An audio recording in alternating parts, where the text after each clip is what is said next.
how to experience joy in your 7 key relationships.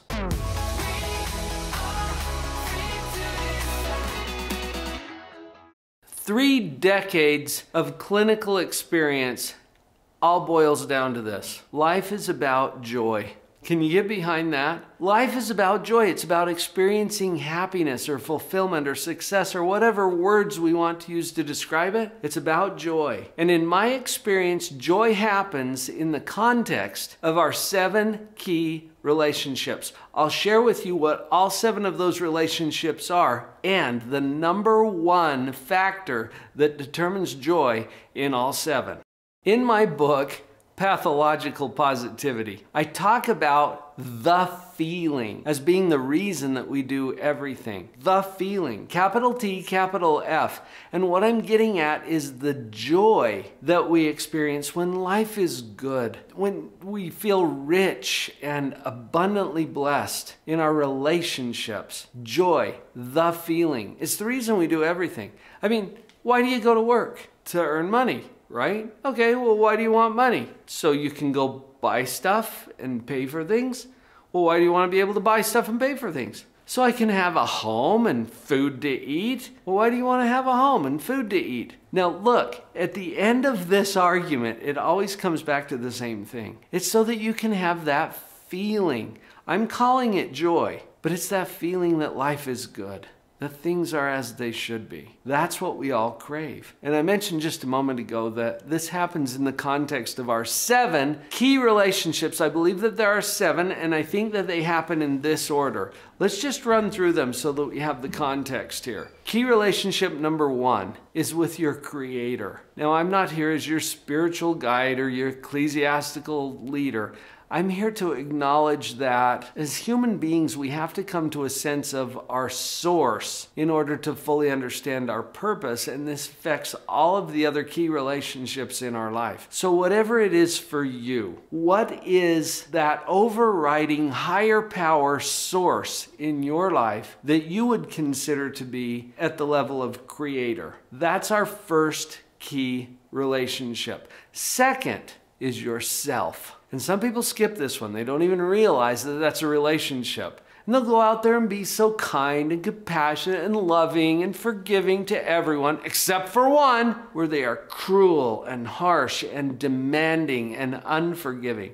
Right here at home. I think we need to do a better job with that relationship because that affects all of the others. You'll notice these are kind of hierarchical. And so we start at the top and then we work our way down. Everything on the list is affected by everything above it. Self is second. Now, what's our third key relationship? Our spouse or partner. And if you don't have a spouse or a partner, that's okay. The list will collapse and you'll go to the next one. But let's just spend a little time on this one for a minute. There's a lot of joy and meaning that is obtained in life through this level of our key relationships. We are intended to be social beings. And I think we also have an innate craving to be known and to be observed and to have intimacy, which is created when someone is close enough to us to actually see us for who we really are. And that spouse level of relationship is where we're most likely to experience that. So that's why I've put it at number 3. Key relationship number 4 is our children, our offspring, those people who are our descendants who come right after us. I do a lot of parent coaching as part of my business. It's so important for parents to take care of themselves and to take care of the parenting team, their spouse, and then when they get to the children, they have a lot more to offer that key relationship. This is where a lot of meaning is derived for a lot of people. Now, you may not have children. That's okay too. Remember, the list simply collapses on itself. If you're missing one of these pieces, just the next one comes up, if that makes sense. Now, I have a little caveat that I want to throw in here because I've worked a lot with multi-household families. I spent about 13 years of my career doing child custody evaluations for the court. And these are people who are divorcing, right? And they have to figure out how to share their kids. Well, I got involved in those cases quite a bit. And I've heard from people as they get into a new marriage, for example, they say, I really love my spouse, but my children come first. Now, I can appreciate the sentiment about that, but remember, we're putting these in order for a purpose. Spouse comes before children on the list. And I'm not saying children aren't important. They made the list, and they're pretty high on the list, actually. They come in at number 4. So they are important, but I've seen enough in my career to know that there's a reason why we keep them in this order. I could tell you stories all day long about examples that support this. At this point, if you can just trust my experience to know that, yeah, there's a reason why we're putting them in this order. Now, after children, number 5 on the list is your extended family. Brothers and sisters and uncles and aunts and even parents and cousins and grandparents. All of that extended family, they all make the list. Now, they're not as important to you as your kids are or your spouse. We're going to keep that in order too. I remember a couple I was working with where she put the relationship with her sisters above the relationship with her spouse or her children. It was more important to her. Now, without making any arguments about whether that was in place or not, it's out of order on our list. And I'm not saying her sisters aren't important. They made the list too. Having that out of order on the list for her made it so that she could not sustain her marriage. It caused some problems that unfortunately were unresolvable for this particular couple. So I just shared that with you as an example of how let's get them in the right order, okay? The sisters are important. They're not as important as your kids or as your spouse or partner.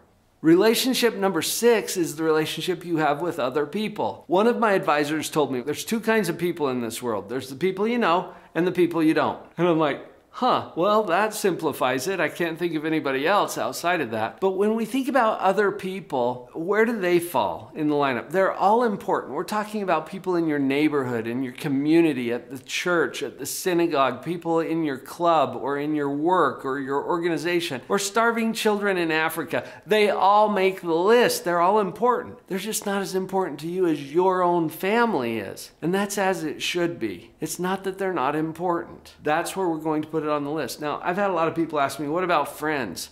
Friends are kind of in the extended family category for me. Sometimes they're as close as the spouse or the children. You get to decide where your friends fit in this, but usually that's in the extended category. So we're talking now about other people who you don't even know, people who are not particularly close to you, but you do have a relationship with them. That's one of your key relationships. I do some other trainings where we talk about how this is where economics kicks in. That's not the purpose of today's video, but these people are important to you as well as your family, just they're a little lower on the list. Tracking that? Now, number 7, key relationship number 7 is with things. This is what we refer to as stewardship, but it's also your relationship with money and with property. Property is not as important as people, but it still makes the list. Okay, we get to deal with it.